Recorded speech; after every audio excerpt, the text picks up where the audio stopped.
Good morning, friends. Construction Materials and Engineering subject module 1 small portion lime ആണ് ഇന്ന് നോക്കുന്നത്. We know what is lime എന്നുള്ളത്. Lime പണ്ട് കാലത്ത് നമ്മൾ സിമെന്റ് മോർട്ടറിന് പകരമായിട്ട് ഉപയോഗിച്ചിരുന്ന ഒരു മെറ്റീരിയൽ ആണ് ലൈം. മെയിൻലി നമ്മൾ കൺസ്ട്രക്ഷൻ ആക്ടിവിറ്റിയിൽ ലൈം യൂസ് ചെയ്യുന്നത് ലൈം പ്ലാസ്റ്റർ ആയിട്ടാണ്. So it helps to control the humidity inside the building. കാരണം ഇപ്പം നമ്മളുടെ ബിൽഡിങ്ങിൻ്റെ ഉള്ളിൽ തന്നെ ഇപ്പോൾ ലൈം പ്ലാസ്റ്റർ യൂസ് ചെയ്യുന്നതെങ്കിൽ അതിൻ്റെ ഒരു ഇൻറ്റേർണൽ ഹ്യൂമിഡിറ്റി എല്ലാം ഇത്തിരി മാനേജ് ചെയ്യാൻ വേണ്ടിയിട്ട് ലൈം പ്ലാസ്റ്റർ ഹെൽപ്പ് ചെയ്യും. It will absorb the humidity from the inside ബിൽഡിങ്ങിൻ്റെ. So as a building material നമ്മൾ ഇന്നിവിടെ നോക്കുന്നത് ലൈമിൻ്റെ ഡിഫറെൻറ്റ് ടൈപ്സ് എന്താണ്, പ്രോപ്പർട്ടീസ് എന്താണ്, അതൊക്കെയാണ്. Lime is a product obtained by calcining limestone. കാൽസൈനിങ് എന്ന് വെച്ചാൽ എന്താണ്, ഹീറ്റിംഗ് ഓർ റോസ്റ്റിംഗ് അങ്ങനെയുള്ള മീനിങ് ആണ് കാൽസൈനിങ്ങിന് വരുന്നത്. ഫ്രം ദിസ് ഇക്വേഷൻ നമ്മൾക്ക് മനസ്സിലാക്കാം CaCO3 ആണ് ലൈംസ്റ്റോൺ നാച്ചുറലി അവൈലബിൾ. അതിനെ റോസ്റ്റ് ചെയ്ത് അല്ലെങ്കിൽ ഹീറ്റ് ചെയ്യുമ്പോഴാണ് നമ്മൾക്ക് CaO എന്നുള്ള ലൈം കിട്ടുന്നത്. And it is not available in free state and it is obtained by burning limestone. That is lime is obtained by calcining limestone. Chemically, limestone on burning will become carbon dioxide and lime. So this is that chemical reaction. And lime has been used as a material of construction from ancient times, as I said. Next, even today it is used in states like Rajasthan, Punjab and Haryana, where limestone is abundantly available. ഇപ്പോഴും അത് കുറേ സ്ഥലങ്ങളിൽ കൂടുതൽ limestone available ആയിട്ടുള്ള പ്രദേശങ്ങളിൽ use ചെയ്യുന്നുണ്ട് because it is economical. So ഇതിൻ്റെ ഒരു സൈക്കിൾ നമ്മൾക്ക് നോക്കാം. ആസ് വി സെഡ് CaCO3 ആണ് നമ്മുടെ naturally available in the form of lime. ലൈമിൻ്റെ ഒരു ഫോമാണ് നാച്ചുറലി അവൈലബിൾ ആയിട്ടുള്ളത്. It is in the form of lime stone, seashell, coral, kankar etcetera. So what we do is we will burn it in the kiln or after calcination നമ്മൾക്ക് കിട്ടുന്നത് CaO plus carbon dioxide ആണ്. ഈ CaO ആണ് നമ്മളുടെ quick lime or lime. So the by product CO2 അത് അറ്റ്മോസ്ഫിയറിലോട്ട് പോകും. ഇനി ഈ CaOന് പിന്നെയും നമ്മൾ വാട്ടറുമായിട്ട് മിക്സ് ചെയ്യണമെങ്കിൽ that process is called slaking. We will get slaked or hydrated lime, that is CaOH twice. Okay, again ഒരു പ്രാവശ്യം സ്ലേക്ക് ചെയ്ത് കഴിഞ്ഞ് നമ്മൾ കുറേ നേരം വെച്ച് കഴിഞ്ഞാൽ it will automatically get converted to CaCO3 plus water. That is CO2 from the atmosphere. Already slaked ആയിട്ടുള്ള ഹൈഡ്രേറ്റഡ് ലൈമിൽ നമ്മൾ പുറത്ത് വെച്ച് കഴിഞ്ഞാൽ അറ്റ്മോസ്ഫിയറിലുള്ള കാർബൺ ഡൈ ഓക്സൈഡുമായിട്ട് മിക്സ് ചെയ്തിട്ട് it will go back to its nature form CaCO3. Okay, next is sources of lime. What are the sources of lime?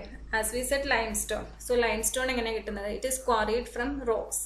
Massive limestone which is pure is used for manufacturing quick lime. So pure ആയിട്ടുള്ള നമ്മൾ ക്വാർ ചെയ്തിട്ട് നല്ല pure ആയിട്ടുള്ള limestone എടുത്തിട്ട് നമ്മളതിനെ manufacture ചെയ്ത് quick lime ആക്കി എടുക്കും. It is also available in kankar below ground level, but this is an impure form of limestone, kankar. Next, Kankar limestone is a form of limestone which contains about 30% of clay in the form of silica and alumina. Hence, it is grayish in color, okay, and is mostly used for the preparation of hydraulic lime. This lime is available in the following forms: nodular form and quarried block form and local stone. And why Kankar is impure എന്ന് പറയുന്നത് അതിൽ 30% clay ആയിരിക്കും along with lime. So, 3 different forms. Nodular form, it is found in the form of nodules up to 100 mm size, either as a surface deposit or few meters below the ground. Kankarinde. Next, quarried in block form. It is a solid deposit of limestone quarried out on a large scale. Then local stones, dolomite എന്നുള്ള രീതിക്കും നമ്മൾക്ക് കാണാൻ പറ്റും. Next is classification of lime. So according to IS 712/1973, lime is classified into group class A, B, C, D and E. 5 groups. And what is class A? And it is also called hydrated lime. എന്താണെന്ന് വെച്ചാൽ it is eminently hydraulic lime use for structural purpose. It is normally supplied as hydrated lime. So structural പർപ്പസിന് വേണ്ടി use ചെയ്യുന്ന lime hydrated lime ആണ് class A ആയിട്ട് ഗ്രൂപ്പിഫൈ ചെയ്തേക്കുന്നത്. ഇനി class B, that is quick lime or hydrated lime. So class A completely hydraulic lime ആണെങ്കിൽ class B it is semi hydraulic and it contains some amount of fat lime too. It is used for mortar in masonry work. It is supplied both as hydrated or quicklime. Class A completely structural purpose-ന് വേണ്ടി use ചെയ്യുന്നതാണ്, അത് wait ഒക്കെ എടുക്കും. But class B എന്ന് വെച്ച് കഴിഞ്ഞാൽ mortar, because it contains hydraulic lime as well as fat lime. അതൊരു നേരിയ കൺസിസ്റ്റൻസിയിലാണ് വരുന്നത്. And it is use for mortar in masonry work. ഇനി ക്ലാസ് സി ആണെങ്കിൽ ഹൈഡ്രോളിക് ലൈം കംപ്ലീറ്റ്ലി പോയി, it is predominantly fat lime, okay, and it is used for finishing cotton, plastering, whitewashing, etc., and with suitable admixtures such as surki or any other pozzolanic material to produce artificial hydraulic lime. It is supplied both as quicklime and hydrated lime. Class C, used for finishing cotton and finishing works. Class D, it is a lime containing substantial amounts of magnesium oxide and it is similar to fat lime. It is used for finishing cotton, plastering, whitewashing, etc. Class ഡിയിൽ ഇത്രയും കൂടെ അതിന് impurity കൂടി, because magnesium oxide എല്ലാം വന്നു. ഇനി class E ആണെങ്കിലും it is kankar lime generally use for masonry mortars and it is supplied generally as hydrated lime. So class E kankar ലൈമാണ്, കൂടുതൽ ഇമ്പ്യൂരിറ്റീസ് പിന്നെയും കൂടി. So as we said, as per IS 712 classification നമ്മൾ കണ്ടു. ഇനി ഡിഫറെൻറ്റ് ലൈം എന്തൊക്കെയാണ്? ഇപ്പോൾ നമ്മൾ പറഞ്ഞു quick lime, fat lime, hydraulic lime. So അത് തമ്മിലുള്ള വ്യത്യാസം എന്താണെന്നുള്ളതാണ്. What is quick lime? The quick lime is the calcined material, major part of which is calcium oxide in natural association with a relatively small amount of magnesium oxide which is capable of slaking with water. So നേരത്തെ നമ്മളുടെ ആ ഇക്വേഷനിൽ നമ്മൾ കണ്ടു CaO. So കാൽസൈനിങ് കഴിഞ്ഞ് കിട്ടുന്നതിന് നമ്മൾ CaOനെ നമ്മൾ ക്വിക്ക് ലൈം എന്നാണ് വിശേഷിപ്പിക്കുന്നത്. ബട്ട് ഇതിലും relatively small amount of magnesium oxide which is capable of slaking with water, ചെറിയ ക്വാണ്ടിറ്റീസ് ഓഫ് ഇമ്പ്യൂരിറ്റീസ് കാണും. Okay, so this is quick lime, is a calcine material. Next, fat lime. What is fat lime? This type of lime is obtained by calcination of nearly pure limestone. So it contains only calcium oxide. Fat lime ആണ് purest form of lime എന്ന് പറയുന്നത്. So ഇത് നല്ല pure ആയിട്ടുള്ള limestone നമ്മൾ കാൽസൈൻ ചെയ്ത് കിട്ടുന്നതാണ് fat lime. It contains only calcium oxide. Slaking is rapid with considerable evaluation of heat. During slaking, this type of lime swells from 2 to 3 times of its original volume. This lime, which is having high calcium oxide, is dependent for setting and hardening solely on the absorption of carbon dioxide from the atmosphere.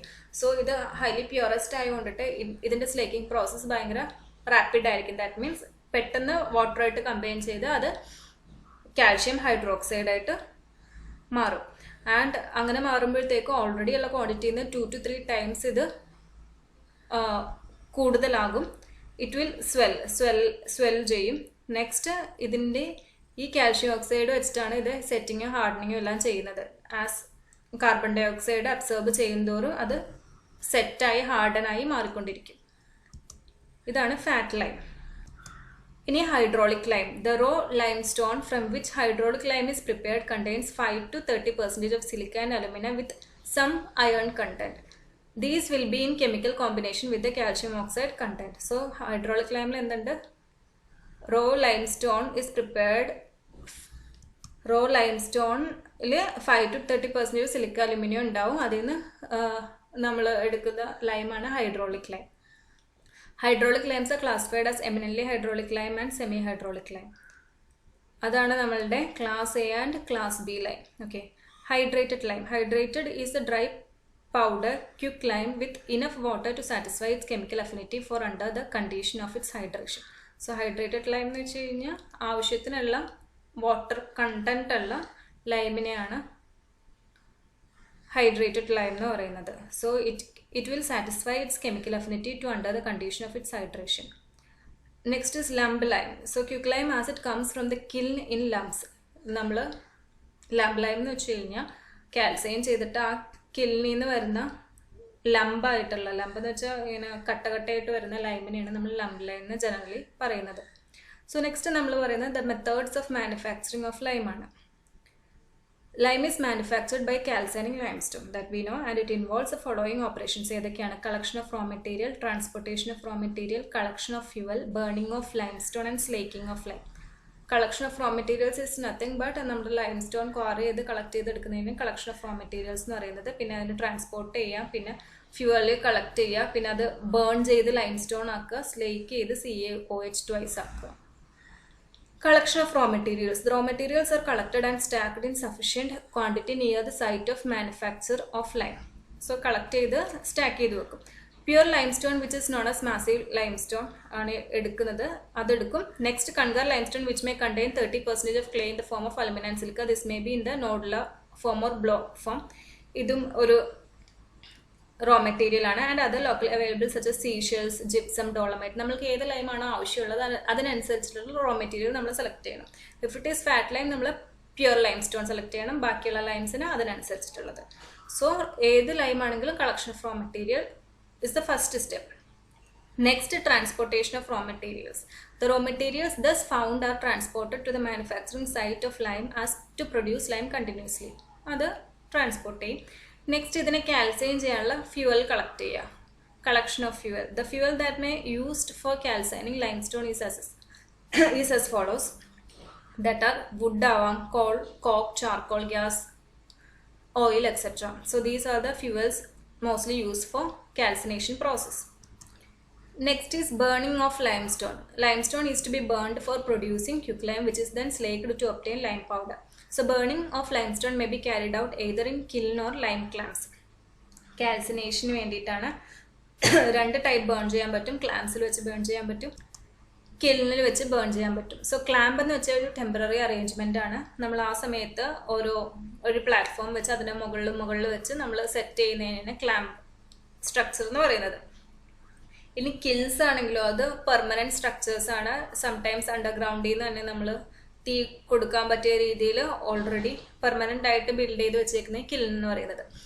Clams are temporary makeshift arrangements for burning in an ordinary manner and at a much lower cost. So it can be shifted sometimes. ഇപ്പം നമുക്ക് ആ സ്ഥലം മാറ്റി വേറെ സ്ഥലത്ത് വെച്ച് ചെയ്യണമെങ്കിൽ it can shifted വെന്നെവർ. ഒരു കംപ്ലീറ്റ് ഒരു വർക്ക് കഴിഞ്ഞാൽ അടുത്ത സ്ഥലത്തോട്ട് വേണമെങ്കിൽ മാറ്റാവുന്നതാണ്. But however, kilns are permanent structures built to carry out the burning operations at a regular intervals or on a continuous basis. So ഇതാണ് ക്ലാമ്പ്. ഇപ്പം ഞാൻ പറഞ്ഞു വിട്ട് ഇത് ടെമ്പററി ആയിട്ട് ചെയ്തേക്കാണ് അബവ് ദ ഗ്രൗണ്ട്. വേറെ സ്കില്ല് നോക്കിയേ ചിലപ്പം അണ്ടർഗ്രൗണ്ടിലായിരിക്കും. സോ ഇത് പെർമനന്റ് സ്ട്രക്ചർ ആണ്. ഇത് ഒരു പ്രാവശ്യം ചെയ്ത് കഴിഞ്ഞാൽ അവിടെ തന്നെ നമ്മൾ കണ്ടിന്യൂസ്ലി ഓരോ മാനുഫാക്ചർ യൂണിറ്റിനും പെർമനന്റ് കിൽൻസ് ഒക്കെ ഉണ്ടാവും. ടെമ്പററി ആയിട്ട് ചെയ്യുന്നത് അത്ര വലിയ മേജർ പ്രൊഡക്ഷൻ പ്ലാന്റ് ഒന്നും അല്ലെങ്കിൽ ടെമ്പററി അറേഞ്ച്മെന്റും വലിയ പ്രൊഡക്ഷൻ പ്ലാന്റ് ആണെങ്കിൽ they will go for the permanent kiln. So clamp burning quantity is so small to spend much for setting of kiln. So അങ്ങനത്തെ കുറച്ച് ക്വാണ്ടിറ്റി ഉള്ളെങ്കിൽ we will go for clamp burning on clear surface about 5 meter in diameter and alternate layers of broken limestones and fuel are laid. So 5 meter ഡയമീറ്ററിൽ ഓരോ alternate ലെയറിലായിട്ട് lime stone വെക്കും, അതിൻ്റെ മുകളിൽ fuel വെക്കും, limestone വെക്കും, fuel വെക്കും. The inward sloped sides are plastered with mud to stop the loss of heat. നമ്മൾ ബ്രിക്കിലൊക്കെ കണ്ടതാണ്. സോ ഇൻവേർഡ് ആയിട്ടുള്ള ഇപ്പം ഏതെങ്കിലും ഒരു സ്ലോപ്പിലായിരിക്കും നമ്മൾ ലൈം വെക്കുന്നത്. സോ അതിന് താഴത്തെ സ്ലോപ്പിൽ മഡ് വെച്ച് അടച്ചു കളയും. സോ ദാറ്റ് ഹീറ്റ് നമ്മൾ കത്തിക്കുന്നത് പുറത്തോട്ട് പോവില്ല, ലോസ് ആവില്ല. സോ ആ ഹീറ്റ് കംപ്ലീറ്റ്ലി ഇതിൻ്റെ കാൽസിനേഷൻ പ്രോസസ്സിന് വേണ്ടി നമുക്ക് യൂസ് ചെയ്യാൻ പറ്റും. Next, the clamp is then fired at the bottom. താഴെ കത്തിക്കും. Disappearance of blue flames at top is N indication of the burning of lime having completed. So ആദ്യം നമ്മൾ കത്തിക്കുമ്പോൾ ബ്ലൂ ഫ്ലെയിംസ് ആയിരിക്കും, പിന്നെ പതിയെ ബ്ലൂ ഫ്ലെയിംസ് മാറുന്നതിന് അനുസരിച്ചാണ് നമുക്ക് മനസ്സിലാവുന്നത് ലൈം കംപ്ലീറ്റ് ആയിട്ട് ബേൺ ആയോ ഇല്ലയോ എന്നുള്ളത്. After the burning and cooling of clamp, pieces of quicklime are hand picked. അത് ബേണിംഗ് കംപ്ലീറ്റ് ആയെന്ന് കണ്ടു കഴിഞ്ഞാൽ നമ്മൾ ബേണിംഗ് പ്രോസസ് സ്റ്റോപ്പ് ചെയ്യും. So after letting it cool down, അത് കഴിഞ്ഞ് നമ്മൾ അതിൻ്റെ ക്യുക്ലൈം പീസസ് കളക്ട് ചെയ്യും. The clamp burning is uneconomical because of more fuel consumption. Also the quicklime carries an admixture of ash. So why clamp ബേണിങ്ങിൽ നമ്മൾ എന്തുകൊണ്ട് സംടൈംസ് ചെയ്യുന്നില്ല എന്നുള്ളത്, കൂടുതൽ ഫ്യൂവൽ അത് കൺസ്യൂം ചെയ്യും. ആൻഡ് ഓൾസോ അത് ഇപ്പം നമ്മൾ ഓൾട്ടർനേറ്റ് ആയിട്ട് വെക്കുന്നതുകൊണ്ടിട്ട് കുറേ ആഷും ലൈമിൽ കൂടെ കലർന്ന് ഇംപ്യൂർ ആയിട്ടുള്ള ലൈമായിരിക്കും നമ്മൾക്ക് കിട്ടുന്നത്. So this is all about clamp burning. Next is kiln burning. Quantity of lime to be obtained is large then permanent structures of kiln are constructed. കൂടുതൽ ലൈംസ്റ്റോൺ ഉണ്ടെങ്കിൽ നമ്മൾ പെർമനന്റ് സ്ട്രക്ചേഴ്സിന് ഓപ്റ്റ് ചെയ്യും. The kills could be either of intermittent type ഉണ്ട് continuous ഉണ്ട്. So intermittent type, fuel is not in contact with the lime.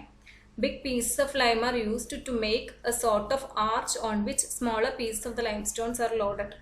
So നമ്മൾ fuel contact വരുന്നില്ല. ഇത് ചെയ്യുന്നതെന്ന് വെച്ചാൽ വലിയ പീസ് ഓഫ് ലൈം സ്റ്റോൺ വെച്ചിട്ട് അതൊരു ആർച്ച് പോലെ ഉണ്ടാക്കിയിട്ട് അതിൻ്റെ മുകളിൽ ചെറിയ ചെറിയ ലൈം സ്റ്റോൺസ് വെക്കും. സോ ഈ വലിയ പീസസ് ഓഫ് ലൈം സ്റ്റോൺ വെക്കുന്നത് കൊണ്ടിട്ട് ഈ ചൂടും ആഷും പെട്ടെന്ന് ചൂട് മാത്രം മുകളിലോട്ട് പോകുള്ളൂ, ആഷസ് ഒന്നും മിക്സ് ആവത്തില്ല. ഈ വലിയ ലൈം സ്റ്റോൺ അതിനെ തടഞ്ഞു നിർത്തും, കാരണം അതിൻ്റെ മുകളിലാണ് എല്ലാ ചെറിയ ലൈം സ്റ്റോൺസും ഉള്ളത്. ആസ് ഇൻ ദിസ് പിക്ചർ, താഴെ ഈ വലിയ ലൈം സ്റ്റോണും മുകളിലായിട്ട് ചെറുതും വെക്കും. ഓക്കെ, സോ എന്നിട്ട് അതിൻ്റെ ഇടയിൽ നമ്മൾ കത്തിക്കും. Burning should be gradual so that the stones forming the arch do not get split. Burning പതിയെ ആയിരിക്കണം, പെട്ടെന്ന് നമ്മളുടെ ആർച്ച് നശിയാൻ പാടില്ല. സോ ദാറ്റ് ആർച്ച് സ്പ്ലിറ്റ് ആവാതെ ചൂട് പതിയെ മുകളിലോട്ട് അതെടുക്കും. It takes normally 2 days to burn and 1 day to cool. In a continuous kiln, commonly used ആണ്. Top should be covered over with mud, leaving a hole of 0.5 diameter in the center. Burning proceeds continuously and the kiln is not allowed to cool down.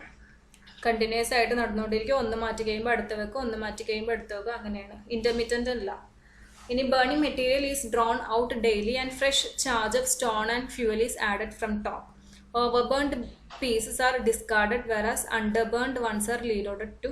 So കൂടുതൽ കത്തിക്കഴിഞ്ഞാൽ അത് മാറ്റിയിട്ട് in case full ചില limes ഒന്നും ഫുള്ളായിട്ട് കത്തിയിട്ടില്ലെങ്കിൽ അത് പിന്നെയും നമ്മൾ കില്ലിൽ വെച്ച് ചൂടാക്കും. Remaining material is slaked on or ground in the mill. ബാക്കിയുള്ള നല്ലതാണെങ്കിൽ നമ്മൾ മില്ലിലോട്ട് എടുക്കും. Okay, so this is continuous kill. ഒന്നുമല്ല, മുകളിൽ എപ്പോഴും താഴെ നിന്ന് കത്തിച്ചുകൊണ്ടിരിക്കും. മുകളിലോട്ട് ചൂടായി വരുന്നതൊക്കെ നമ്മൾ എടുത്ത് മാറ്റി പുതിയത് ഇട്ടുകൊണ്ടിരിക്കും. Continuous process. ഇൻ്റർമീഡിയറ്റ് കില്ലിനും ഉണ്ട്, കണ്ടിന്യൂസ് കില്ലിനും ഉണ്ട്. ഇനി സ്ലേക്കിംഗ്. സ്ലേക്കിംഗ് എന്ന് വെച്ചാൽ വേറൊന്നുമല്ല, adding water to lime. So lime cannot be used directly in the form of quicklime. Quicklime reacts with water and increases its volume. As I said, water ആയിട്ട് react ചെയ്ത് അത് twice or thrice volume ആവും അതിൻ്റെ. The process of chemical combination of lime with such a quantity of water as will readily absorb is called slaking of lime. So 2 types of slaking ഉണ്ട്. Platform slaking ഉണ്ട്, tank slaking ഉണ്ട്. Platform ഏതെങ്കിലും പ്ലാറ്റ്ഫോമിൽ നമ്മൾ manually ചെയ്യുന്നത്, tank വെച്ച് ചെയ്യുന്നത്. So platform എങ്ങനെയാണ്? Water is sprinkled in small quantities through rose cans over the lumps of quicklime spread in 15 cm thick layer on a watertight masonry platform until the lumps break into fine powder. So നമ്മൾക്ക് കിട്ടുന്ന lamb ലൈംസിനെ നമ്മൾ ഒരു പ്ലാറ്റ്ഫോമിൽ ഒരു 15 cm തിക്കിൽ ഇങ്ങനെ spread ചെയ്തിട്ട് water അതിൻ്റെ മുകളിൽ സ്പ്രിങ്കിൾ ചെയ്ത് കൊടുക്കും, തളിച്ചു കൊടുക്കും. The stuff is periodically turned over. The stuff is left over to allow process of slaking to continue for 24 hours. The slaked lime is then screened through sieves. So അങ്ങനെ വെള്ളം ഒഴിച്ചെടുക്കുമ്പോഴേക്കും ആ ലംബ് ബ്രേക്ക് ചെയ്ത് fine powder ആവും. അത്യാവശ്യം മാത്രമുള്ള water ചേർത്ത് കൊടുക്കുക. So will get hydrated lime. So അങ്ങനെ ചെയ്ത് കഴിഞ്ഞിട്ട് the stuff is left over to allow the process of slaking. 24 മണിക്കൂർ നമ്മളത് അങ്ങനെ തന്നെ ഇടുക. അങ്ങനെ ആയിക്കുമ്പോൾ ഒരു ഫൈൻ പൗഡർ ആയിട്ട് വരും. Then we can get it screened through സീവ്സിൽ കൂടെ അരിച്ചെടുക്കാൻ പറ്റും. സോ അതാണ് പ്ലാറ്റ്ഫോം സ്ലേക്കിംഗ്. ഒരു പ്ലാറ്റ്ഫോമിൽ നമ്മൾ ലംബ് ലൈംസ് ഇട്ട് ചെയ്യുന്നത്. ഇനി what is tank slaking? Tank slaking എന്താണ്? This method is done when the slaked lime is needed in the form of putty. Tank slaking ഇത്രയും കൂടെ കൺസിസ്റ്റൻസി വെള്ളമുള്ളതാണ്. വേറെ പ്ലാറ്റ്ഫോം സ്ലേക്കിങ്ങിൽ നമുക്ക് ഫൈൻ പൗഡർ ആയിട്ടാണ് കിട്ടുന്നതെങ്കിൽ ടാങ്ക് സ്ലേക്കിങ്ങിൽ നമുക്ക് വാട്ടർ ടൈപ്പ് പുട്ടി ടൈപ്പാണ് കിട്ടുന്നത്. In tank slaking watertight tanks of concrete or brick masonry are used. The first tank of 500 mm deep is placed above the ground level, whereas the second tank 750 mm deep is kept below the ground level. So രണ്ട് ലെവലിൽ നമ്മൾ ടാങ്കിൽ വെച്ചിട്ട് so in tank slaking എന്താ ചെയ്യുന്നതെന്ന് വെച്ച് കഴിഞ്ഞാൽ ground ലെവലിലുള്ള ടാങ്കിൽ നമ്മൾ വാട്ടർ ഫില്ല് ചെയ്യും to a depth of 250 to 300 mm. എന്നിട്ട് അതിൽ quicklime is added to fill up the tank about half the depth of the water. ആ വെള്ളത്തിൻ്റെ ഹാഫ് ഡെപ്തിൽ നമ്മൾ ക്യുക്ലൈം ആഡ് ചെയ്യും. സോ എന്നിട്ട് നമ്മൾ പതിയെ സ്റ്റിർ ചെയ്ത് കൊടുക്കും. So that no part of lime should expose above water. വാട്ടറിൻ്റെ മുകളിലോട്ട് ഒരു ലൈമും വരരുത്. കാണാത്ത രീതിയിൽ നമ്മൾ സ്റ്റിർ ചെയ്ത് കൊടുക്കും. ഇനി as the lime slakes with the evolution of heat the temperature of the water will increase and boil. So നമ്മൾക്കറിയാം ഈ ക്യുക്ക് ലൈമും ഇതും കൂടെ റിയാക്ട് ചെയ്യുമ്പോഴത്തേക്കും വെള്ളം തിളക്കാൻ തുടങ്ങും. അപ്പോൾ ടെമ്പറേച്ചർ കൂടി ഇത് ബേൺ ആവാൻ തുടങ്ങും. വെള്ളം തിളച്ച് ടെമ്പറേച്ചർ കൂടാൻ തുടങ്ങും. So when the temperature four slaking is reached ഒരു 85-98 ഡിഗ്രി സെൽഷ്യസ് ആകുമ്പോൾ lime and water shall be added gradually with constant stirring. അത്ര ആകുമ്പോൾ പിന്നെയും നമുക്ക് ലൈമും ആഡ് ചെയ്ത് കൊടുക്കാം, പതിയെ വെള്ളവും ആഡ് ചെയ്ത് കൊടുക്കാം. This operation shall be continued until the requisite lime is slaked. ഇതിങ്ങനെ കണ്ടിന്യൂ ചെയ്ത് നമ്മൾക്ക് എത്രയാണോ വേണ്ടത് അത്രയും ലൈം നമ്മൾക്ക് ഇങ്ങനെ സ്ലേക്ക് ചെയ്തെടുക്കാം. സോ ഈ 2 ടാങ്ക് വെക്കുന്നതിൻ്റെ ഗുണം എന്ന് വെച്ച് കഴിഞ്ഞാൽ ഇപ്പം നമ്മൾ മുകളിലത്തെ ടാങ്കിലാണ് ചെയ്തതെങ്കിൽ after the slaking is over completely എന്നുവെച്ചാൽ ഫുള്ള് സ്ലേക്കിംഗ് കഴിഞ്ഞ് കഴിഞ്ഞാൽ ഈ നമ്മൾ വെള്ളം കൂടുതൽ എക്സസ് ഉള്ള വെള്ളം പതിയെ സ്ട്രെയിൻ ചെയ്ത് താഴത്തെ ടാങ്കിലോട്ട് നമുക്ക് കൊടുക്കാം. സോ അതിൻ്റെ അപ്പം മിൽക്ക് ഓഫ് ലൈം എന്ന് പറയുന്നതാണ് ഈ വാട്ടർ ആഡ് ചെയ്തത്.